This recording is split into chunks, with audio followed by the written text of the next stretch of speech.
আসসালামু আলাইকুম। আশা করি সবাই ভালো আছেন। আজকে আমি কথা বলবো ইঞ্জিনিয়ারিং মেকানিক্স নিয়ে। ইঞ্জিনিয়ারিং মেকানিক্সের চ্যাপ্টার 11 GearTrain। তো আজকে দুইটা পদ্ধতি বা মেথড দেখাবো, যে দুইটা পদ্ধতির মাধ্যমে আসলে যেভাবে GearTrain-এর সমস্যা থাকুক না কেন আপনি সলভ করতে পারবেন খুব ইজিলি। সো চলুন শুরু করা যাক। প্রথমত হচ্ছে GearTrain কত প্রকার। GearTrain আসলে হচ্ছে দুই প্রকার, একটা হচ্ছে সিম্পল গিয়ার আর একটা হচ্ছে কম্পাউন্ড বা যৌগিক গিয়ার।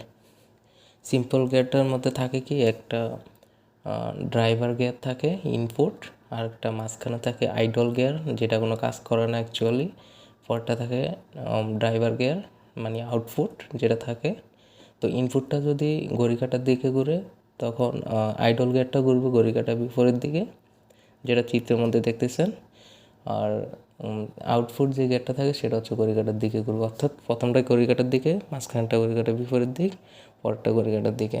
সেমভাবেই কম্পাউন্ড গিয়ারটা কাজ করে, বাট কম্পাউন্ড গিয়ারের সেকেন্ড গিয়ার যেটা থাকে ওটার মধ্যে আরেকটা এক্সট্রা গিয়ার থাকে আর কি।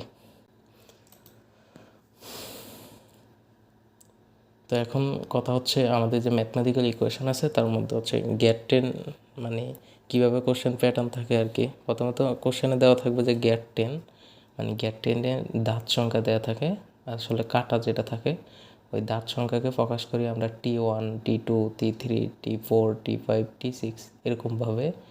আর হুইলের দাঁত সংখ্যা দেওয়া থাকে, একটা হুইলের দাঁত সংখ্যা হচ্ছে N1 N2 N3 N4 N5 N6, এভাবে আমরা এগুলো ডিফাইন করি আর কি।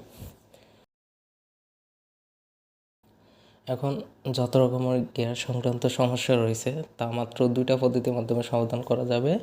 চলুন দেখা যাক সেই পদ্ধতি দুটা কি। প্রথম পদ্ধতিটা হচ্ছে পদ্ধতি 1। ধরেন যদি প্রশ্ন করা হয়, প্রশ্নে যদি সিম্পল বা যৌগিক গিয়ার এর চালক গিয়ারের দাঁত সংখ্যা দেওয়া থাকে, চালক গিয়ারের দাঁত সংখ্যা T1 T2 T3 দেওয়া থাকলো, এবং চালিত গিয়ারের দাঁত সংখ্যা যদি দেওয়া থাকে T4 T5 T6। এখন কথা হচ্ছে আপনাকে হুইল সংখ্যা হয়তো N1 দিয়ে দিবে কোশ্চেনের মধ্যে বা N6 দিয়ে দেবে। এখন আপনাকে বের করতে হবে N1 বা N6 বা হুইলের প্রথম গিয়ার বা হুইলের শেষ গিয়ার একটা বের করতে হবে।